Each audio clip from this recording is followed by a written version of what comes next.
3000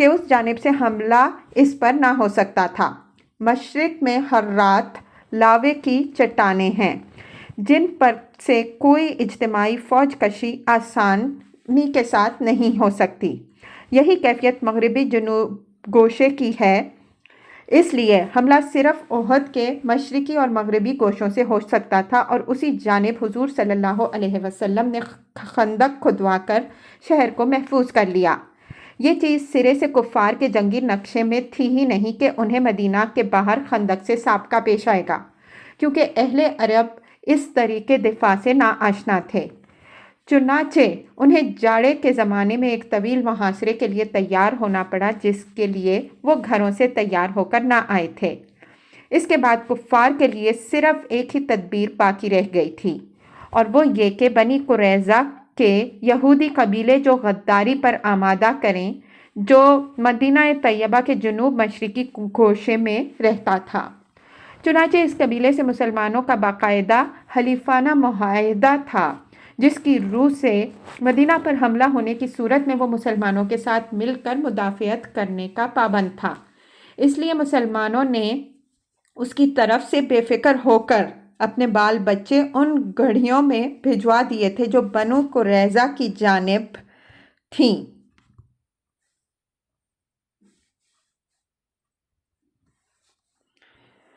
اور ادھر مدافعت کا کوئی انتظام نہ تھا۔ کفار نے اسلامی دفاع کے اس کمزور پہلو کو بھانپ لیا۔ ان کی طرف سے بنی نذیر کا یہودی سردار حویئی بن اخطب بنی قریظہ کے پاس بھیجا گیا تاکہ انہیں معاہدہ توڑ کر جنگ میں شامل ہونے پر آمادہ کر لے۔ ابتدا انہوں نے اس سے انکار کیا اور صاف صاف کہہ دیا کہ ہمارا محمد صلی اللہ علیہ وسلم سے معاہدہ ہے، اور آج تک کبھی ہمیں ان سے کوئی شکایت پیدا نہیں ہوئی۔ لیکن ابن اخطب نے ان سے کہا کہ دیکھو، میں اس وقت عرب کی متحدہ طاقت اس شخص پر چڑھا لایا ہوں، یہ اسے ختم کر دینے کا نادر موقع ہے۔ اس کو اگر تم نے کھو دیا تو پھر دوسرا کوئی موقع نہ مل سکے گا۔ تو یہودی ذہن کی اسلام دشمنی اخلاق کے پاس و لحاظ پر غالب آ گئی، اور بنی قریظہ عہد توڑنے پر آمادہ ہو گئے۔ نبی صلی اللہ علیہ وسلم اس معاملے سے بھی بے خبر نہ تھے۔ آپ صلی اللہ علیہ وسلم کو بر وقت اس کی اطلاع مل گئی، اور آپ صلی اللہ علیہ وسلم نے فوراً انصار کے سرداروں سعد بن عبادہ رضی اللہ عنہ، سعد بن معاذ رضی اللہ عنہ، عبداللہ بن رواحہ رضی اللہ عنہ اور خوات بن جبیر رضی اللہ عنہ کو ان کے پاس تحقیق حال اور فہمائش کے لیے بھیجا۔ چلتے وقت آپ صلی اللہ علیہ وسلم نے ان کو ہدایت فرمائی کہ اگر بنی قریظہ عہد پر قائم رہیں تو آ کر سارے لشکر کے سامنے علل اعلان یہ خبر سنا دینا، لیکن اگر وہ نقص عہد پر مصر ہوں تو صرف مجھ کو اشارتاً اس کی اطلاع دے دینا، تاکہ عام مسلمان یہ بات سن کر پست ہمت نہ ہو جائیں۔ یہ حضرات وہاں پہنچے تو بنی قریظہ کو پوری خباثت پر آمادہ پایا، اور انہوں نے برملا ان سے کہہ دیا کہ لا عقد بیننا و بین محمد ولا عہد، ہمارے اور محمد صلی اللہ علیہ وسلم کے درمیان کوئی عہد و پیمان نہیں ہے۔ اس جواب کو سن کر وہ لشکر اسلام میں واپس آئے اور اشارتاً حضور صلی اللہ علیہ وسلم سے عرض کر دیا۔ عدل و قارا، یعنی قبیلہ عدل اور قارا نے رجی کے مقام پر مبلغین اسلام کے وفد سے جو غداری کی تھی وہی کچھ اب بنی قریظہ کر رہے ہیں۔ یہ خبر بہت جلدی مدینہ کے مسلمانوں میں پھیل گئی، اور ان کے اندر اس سے سخت اضطراب پیدا ہو گیا، کیونکہ اب وہ دونوں طرف سے گھیرے میں آ گئے تھے، اور ان کے شہر کا وہ حصہ خطرے میں پڑ گیا تھا جدھر دفاع کا بھی کوئی انتظام نہ تھا، اور سب کے بال بچے بھی اسی جانب تھے۔ اس پر منافقین کی سرگرمیاں اور تیز ہو گئیں، اور انہوں نے اہل ایمان کے حوصلے پست کرنے کے لیے طرح طرح کے نفسیاتی حملے شروع کر دیے۔ کسی نے کہا ہم سے وعدے تو کیسر و کسریٰ کے ملک فتح ہو جانے کے کیے جا رہے تھے، اور حال یہ ہے کہ ہم رفع حاجت کے لیے بھی نہیں نکل سکتے۔ کسی نے یہ کہہ کر خندق کے محاذ سے رخصت مانگی کہ اب تو ہمارے گھر ہی خطرے میں پڑ گئے ہیں، ہمیں جا کر ان کی حفاظت کرنی ہے۔ کسی نے یہاں تک خفیہ پروپیگنڈا شروع کر دیا کہ حملہ آوروں سے اپنا معاملہ درست کر لو اور محمد صلی اللہ علیہ وسلم کو ان کے حوالے کر دو۔ یہ ایسی شدید آزمائش کا وقت تھا جس میں ہر اس شخص کا پردہ فاش ہو گیا جس کے دل میں ذرہ برابر بھی نفاق موجود تھا۔ صرف صادق و مخلص اہل ایمان ہی تھے جو اس کڑے وقت میں بھی فداکاری کے عزم پر ثابت قدم رہے۔ نبی صلی اللہ علیہ وسلم نے اس نازک موقع پر بنی غطفان سے صلح کی بات چیت شروع کر دی اور ان کو اس بات پر آمادہ کرنا چاہا کہ مدینہ کے پھلوں کی پیداوار کا تیسرا حصہ لے کر واپس چلے جائیں۔ لیکن جب انصار کے سرداروں سعد بن عبادہ رضی اللہ عنہ اور سعد بن معاذ رضی اللہ عنہ سے آپ صلی اللہ علیہ وسلم نے ان شرائط صلح کے متعلق مشورہ طلب کیا تو انہوں نے عرض کیا، یا رسول اللہ صلی اللہ علیہ وسلم، یہ آپ صلی اللہ علیہ وسلم کی خواہش ہے کہ ہم ایسا کریں یا یہ اللہ کا حکم ہے کہ ہمارے لیے اسے قبول کرنے کے سوا کوئی چارہ نہیں ہے، یا آپ صلی اللہ علیہ وسلم صرف ہمیں بچانے کے لیے یہ تجویز فرما رہے ہیں؟ آپ صلی اللہ علیہ وسلم نے جواب دیا، میں صرف تم لوگوں کو بچانے کے لیے ایسا کر رہا ہوں کیونکہ میں دیکھ رہا ہوں کہ سارا عرب متحد ہو کر تم پر پل پڑا ہے۔ میں چاہتا ہوں کہ ان کو ایک دوسرے سے توڑ دوں۔ اس پر دونوں سرداروں نے بالاتفاق کہا کہ اگر آپ صلی اللہ علیہ وسلم ہماری خاطر یہ معاہدہ کر رہے ہیں تو اسے ختم کر دیجئے۔ یہ قبیلے ہم سے اس وقت بھی ایک حبہ خراج کے طور پر کبھی نہ لے سکے تھے جب ہم مشرک تھے، اور اب تو اللہ اور اس کے رسول صلی اللہ علیہ وسلم پر ایمان لانے کا شرف ہمیں حاصل ہے۔ کیا اب یہ ہم سے خراج لیں گے؟ ہمارے اور ان کے درمیان اب صرف تلوار ہے، یہاں تک کہ اللہ ہمارا اور ان کا فیصلہ کر دے۔ یہ کہہ کر انہوں نے معاہدے کے اس مسودے کو چاک کر دیا جس پر ابھی فریقین کے دستخط نہ ہوئے تھے۔ اسی دوران میں قبیلہ غطفان کی شاخ اشجع کے ایک صاحب نعیم بن مسعود رضی اللہ عنہ مسلمان ہو کر حضور صلی اللہ علیہ وسلم کے پاس حاضر ہوئے اور عرض کیا کہ ابھی تک کسی کو بھی میرے قبول اسلام کا علم نہیں ہے۔ آپ مجھ سے اس وقت جو خدمت لینا چاہیں میں اسے انجام دے سکتا ہوں۔ حضور صلی اللہ علیہ وسلم نے فرمایا، تم جا کر دشمنوں میں پھوٹ ڈالنے کی کوئی تدبیر کرو۔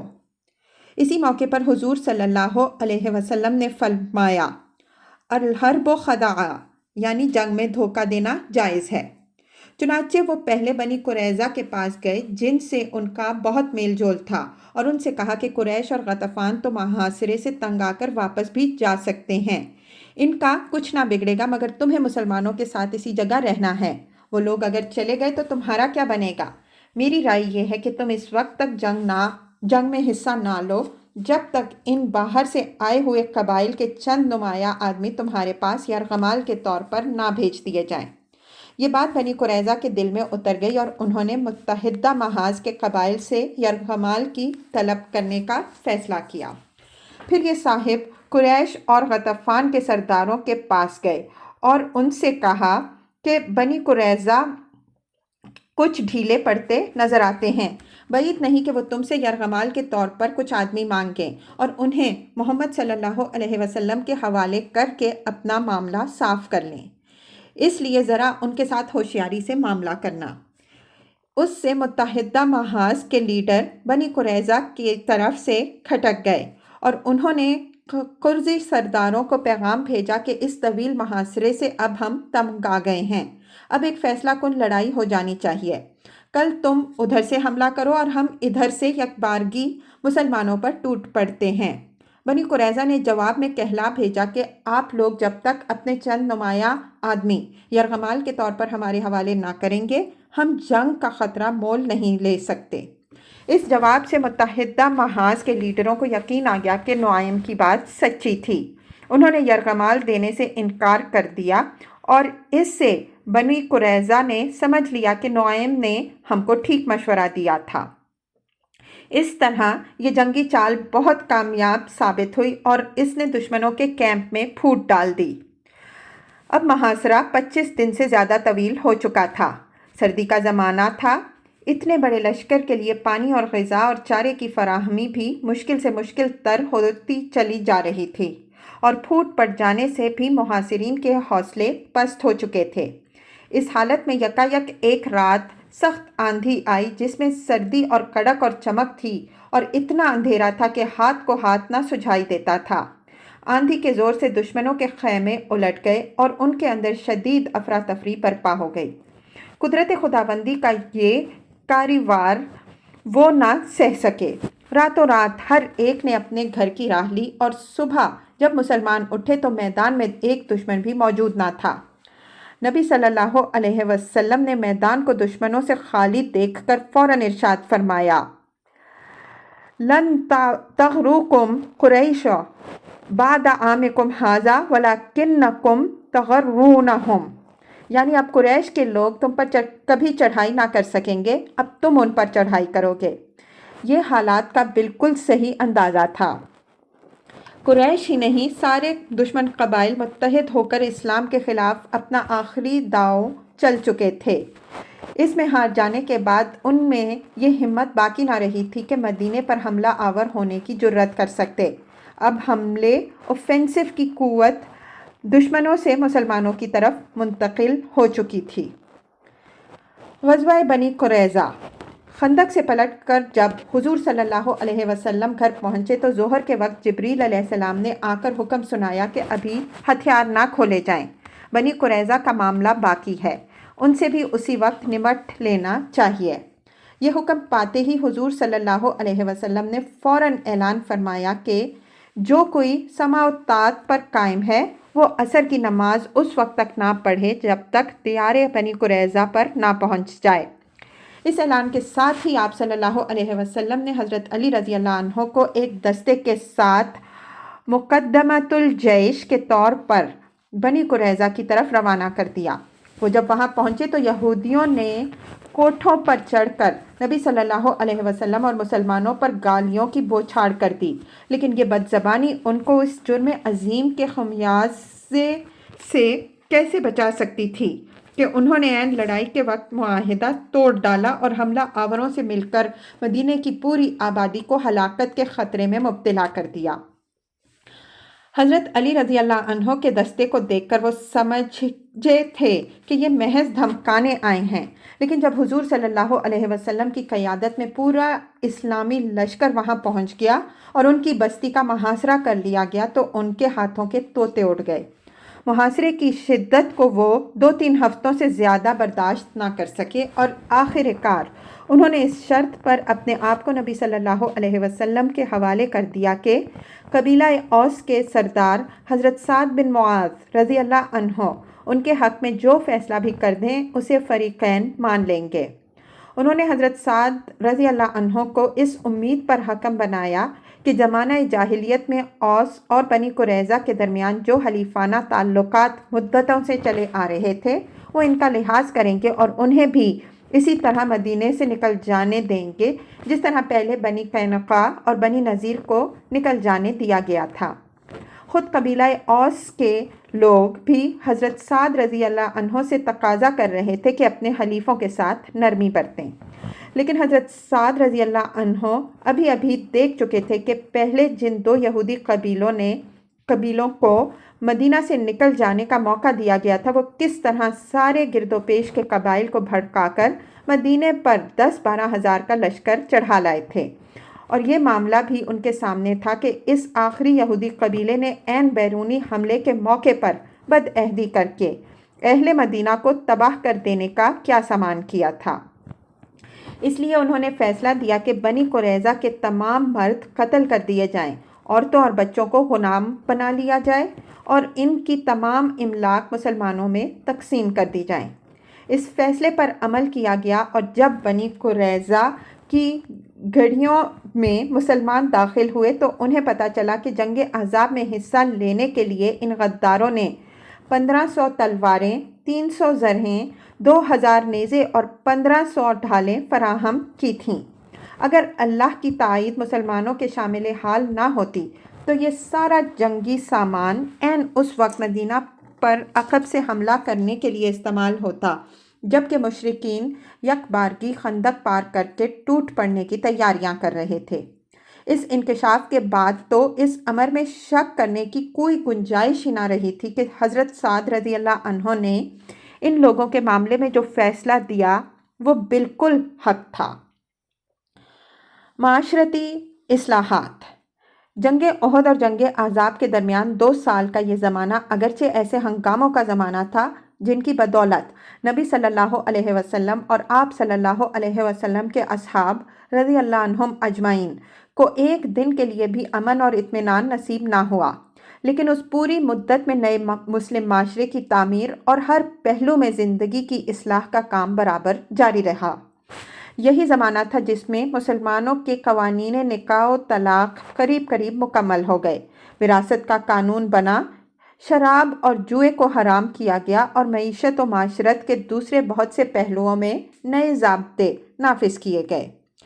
اس سلسلے کا ایک اہم مسئلہ جو اصلاح کا تقاضا کر رہا تھا، تنبیت، گود لینے یا بیٹا بنانے کا مسئلہ تھا۔ عرب کے لوگ جس بچے کو متنبع بنا لیتے تھے وہ بالکل ان کے حقیقی اولاد کی طرح سمجھا جاتا تھا، اسے وراثت ملتی تھی، اس سے منہ بولی ماں اور منہ بولی بہنیں وہی خلا ملا رکھتی تھیں جو حقیقی بیٹے اور بھائی سے رکھا جاتا ہے۔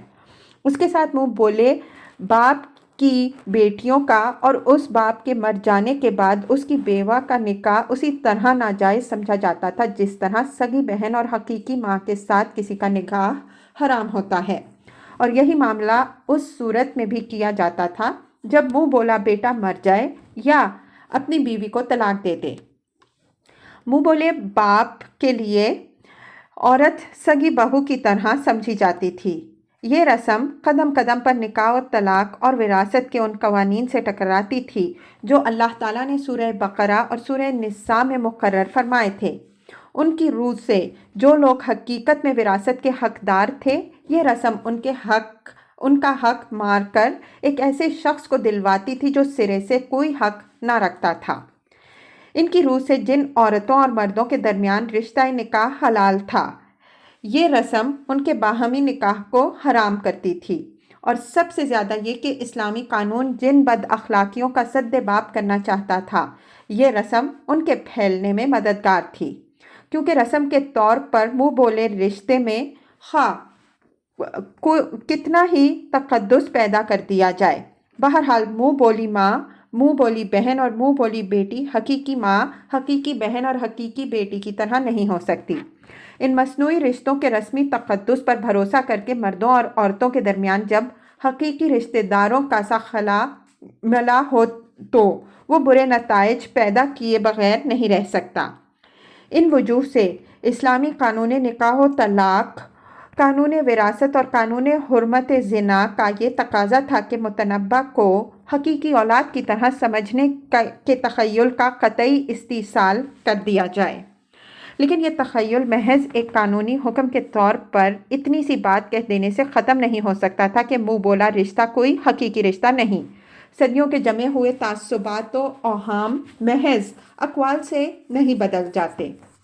حقمند لوگ اس بات کو مان بھی لیتے کہ یہ رشتے حقیقی رشتے نہیں ہیں، پھر بھی منہ بولی ماں اور منہ بولے بیٹے کے درمیان، منہ بولے بھائی اور بہن کے درمیان، منہ بولے باپ اور بیٹی کے درمیان، منہ بولے خسر اور بہو کے درمیان نکاح کو لوگ مکروہی سمجھتے رہتے، نیز ان کے درمیان خلا ملا بھی کچھ نہ کچھ باقی رہ جاتا، اس لیے ناگزیر تھا کہ یہ رسم عملاً توڑی جائے، اور خود رسول اللہ صلی اللہ علیہ وسلم بنفس نفیس اس کو توڑیں، کیونکہ جو کام حضور صلی اللہ علیہ وسلم نے خود کیا ہو اور اللہ کے حکم سے کیا ہو، اس کے متعلق کسی مسلمان کے ذہن میں کراہت کا تصور باقی نہ رہ سکتا تھا۔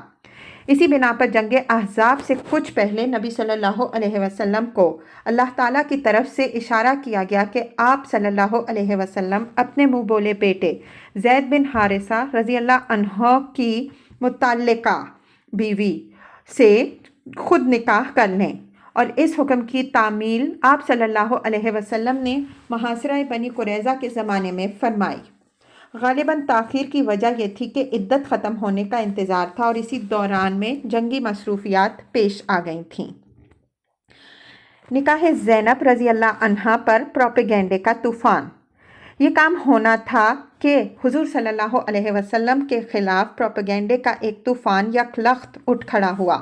مشرکین اور منافقین اور یہود سب آپ صلی اللہ علیہ وسلم کی پے در پے کامیابیوں سے جلے بیٹھے تھے۔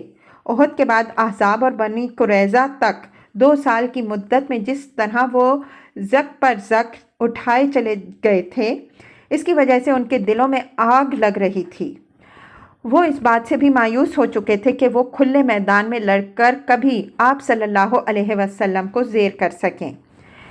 اس لیے انہوں نے اس نکاح کے معاملے کو اپنے لیے ایک خداداد موقع سمجھا اور خیال کیا کہ اب ہم محمد صلی اللہ علیہ وسلم کی اس اخلاقی برتری کو ختم کر سکیں گے جو ان کی طاقت اور ان کی کامیابیوں کا اصل راز ہے۔ چنانچہ یہ افسانے تراشے گئے کہ معاذ اللہ محمد صلی اللہ علیہ وسلم بہو کو دیکھ کر عاشق ہو گئے تھے۔ بیٹے کو اس سے تعلق خاطر کا علم ہو گیا۔ اس نے بیوی کو طلاق دے دی اور باپ نے اس کے بعد بہو سے بیاہ رچا لیا، حالانکہ یہ بات صریحاً لغو تھی۔ حضرت زینب رضی اللہ عنہا حضور صلی اللہ علیہ وسلم کی پھوپھی زاد بہن تھیں۔ بچپن سے جوانی تک ان کی ساری عمر آپ صلی اللہ علیہ وسلم کے سامنے گزری تھی۔ کسی وقت ان کو دیکھ کر عاشق ہو جانے کا سوال ہی کہاں پیدا ہوتا تھا۔ پھر آپ صلی اللہ علیہ وسلم نے خود اصرار کر کے حضرت زید رضی اللہ عنہ سے ان کا نکاح کرایا تھا۔ ان کا سارا خاندان اس پر راضی نہ تھا کہ قریش کے اتنے اونچے گھرانے کی لڑکی ایک آزاد کردہ غلام سے بیائی جائے۔ خود حضرت زینب رضی اللہ عنہا بھی اس رشتے سے ناخوش تھی، مگر حضور صلی اللہ علیہ وسلم کے حکم سے سب مجبور ہو گئے اور حضرت زید رضی اللہ عنہ کے ساتھ ان کی شادی کر کے عرب میں اس امر کی پہلی مثال پیش کر دی گئی کہ اسلام ایک آزاد کردہ غلام کو اٹھا کر شرفائے قریش کے برابر لے آیا ہے۔ اگر فی الواقع حضور صلی اللہ علیہ وسلم کا کوئی میلان حضرت زینب رضی اللہ عنہا کی جانب ہوتا تو زید بن حارثہ رضی اللہ عنہ سے ان کا نکاح کرنے کی ضرورت ہی کیا تھی؟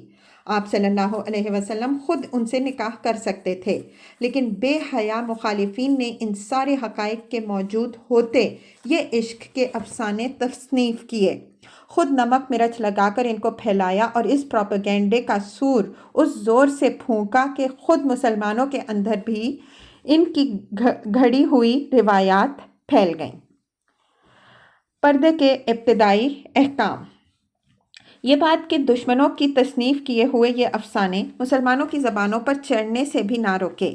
اس امر کی کھلی ہوئی علامت تھی کہ معاشرے میں شہوانیت کا عنصر حد اعتدال سے بڑھا ہوا تھا۔ یہ خرابی اگر موجود نہ ہوتی تو ممکن نہ تھا کہ ذہن ایسی پاک ہستی کے متعلق ایسے بے سر و پا اور اس قدر گھناؤنے افسانوں کی طرف ادنیٰ التفات بھی کرتے، کجا کے زبانیں ان کو دہرانے لگتیں۔ یہ ٹھیک موقع تھا جب کہ اسلامی معاشرے میں ان اصلاحی احکام کے نفاذ کی ابتدا کی گئی جو حجاب، پردے کے عنوان سے بیان کیے جاتے ہیں۔ ان اصلاحات کا آغاز اس سورہ سے کیا گیا اور ان کی تکمیل 1 سال بعد سورہ نور میں کی گئی، جبکہ حضرت عائشہ رضی اللہ عنہا پر بہتان کا فتنہ کھڑا ہوا۔